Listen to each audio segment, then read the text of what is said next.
Rees-Zammit is back in the Wales squad after a 2-year absence, receiving his first call-up since returning to rugby union from a brief spell in American football.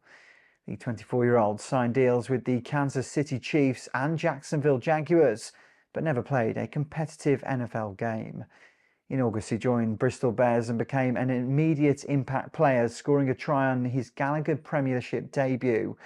Despite a foot injury, Wales head coach Tandy confirmed the winger is expected to be fit for the Autumn Nations Series opener against Argentina in Cardiff on November 9th.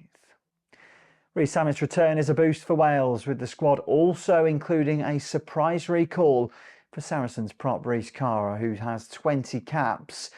Carr was previously ineligible under the 25 cap rule for players outside of Wales, but was cleared due to Professional Rugby Board loopholes. Tandy, however, is clear that he is not simply recapturing experienced players.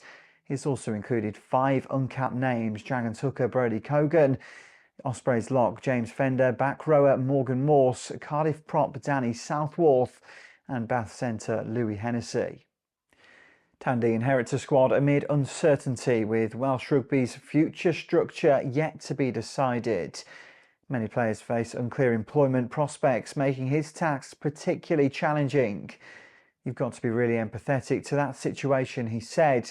"We've all got families, partners and children, but we can't avoid it either. It's a slight distraction, but we are more focused on what we talk on and how we want to be producing performances on the international stage." With matches against Argentina, Japan, New Zealand and South Africa, Tandy must blend returning stars like Rees-Zammit with uncapped talent and ensure cohesion under pressure.